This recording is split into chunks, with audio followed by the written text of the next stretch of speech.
Hello పిల్లలు, నేను మీ బామ్మని. మీకు ఒక కథ చెప్పడానికి వచ్చాను.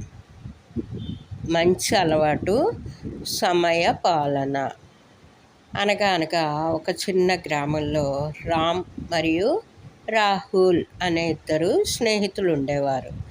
రామ్ చాలా మంచివాడు.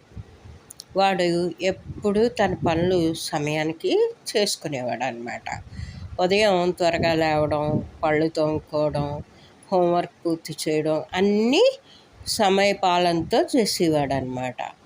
రామ్ అందుకే ఎప్పుడూ చలాకీగా సంతోషంగా ఉండేవాడు. కానీ రాహుల్ అలా కాదనమాట. వాడు ఏ పనైనా కూడా సమయానికి చేసేవాడు కాదు. ఇప్పుడే ఎందుకులే, తర్వాత చేద్దాం అని వాయిదా వేసేవాడు. వాయిదా అంటే పోస్ట్పోన్ చేసేవాడు అనమాట. ఉదయం ఆలస్యంగా లేవడం, బ్రేక్ఫాస్ట్ తినడానికి ఆలస్యం చేయడం, స్కూల్కి ఆలస్యంగా వెళ్ళడం చేసేవాడు అనమాట. ఒకరోజు స్కూల్లో ముఖ్యమైన పరీక్ష ఉంది. పరీక్ష ఉదయం 9 గంటలకు మొదలవుతుందన్నమాట.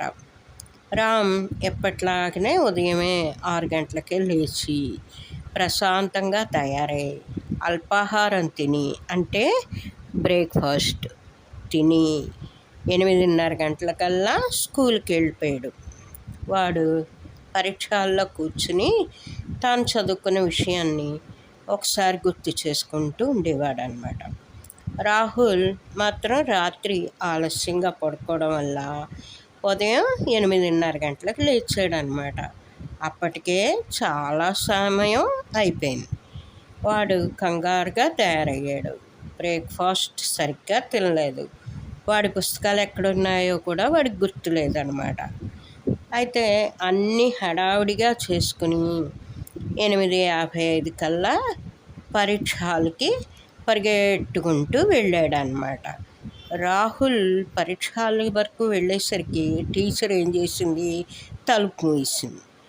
సమయం అయిపోయింది రాహుల్, పరీక్ష మొదలైపోయింది, ఆలస్యంగా వచ్చావు నువ్వు, నీకు మొదటి 15 నిమిషాలు పరీక్ష రాయడానికి అనుమతి లేదు అని చెప్పింది అన్నమాట. రాహుల్ చాలా బాధపడ్డాడు. కంగారులో తన పెన్ను కూడా మర్చిపోయాడు అన్నమాట.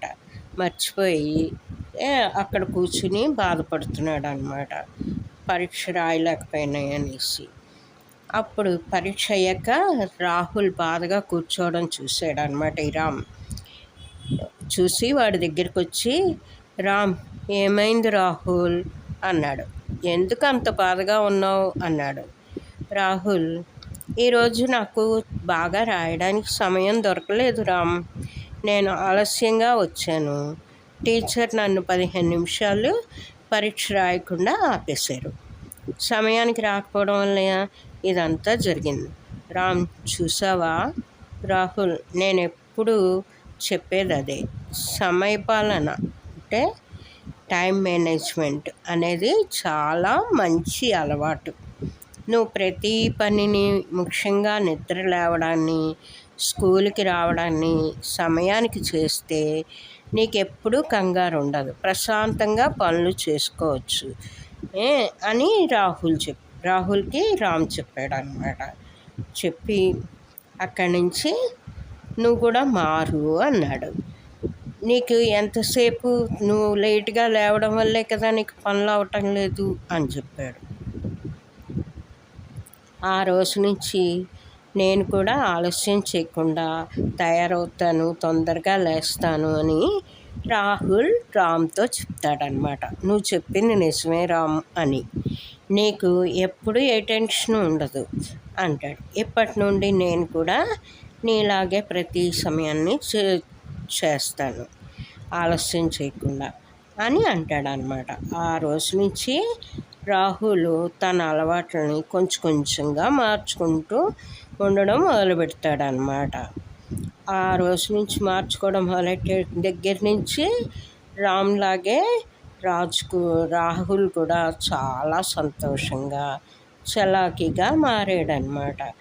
నీతేంటి, ప్రతి పనిని సమయానికి పూర్తి చేస్తే జీవితం సుఖంగా సంతోషంగా ఉంటుంది. సమయపాలన అనేది విజయానికి మొదటి మెట్టు. ఈ కథలో రామ్ మరియు రాహుల్ మంచి అలవాటు గురించి తెలుసుకున్నారు. నా కథ మీకు నచ్చితే నా ఛానల్కి సబ్స్క్రైబ్ చేసి లైక్ చేయండి. ఇంకో కథతో మళ్ళీ కలుద్దామా? కామెంట్ చేయండి, మీ ఫ్రెండ్స్కి షేర్ చేయండి. ఓకేనా పిల్లలు? బాయ్.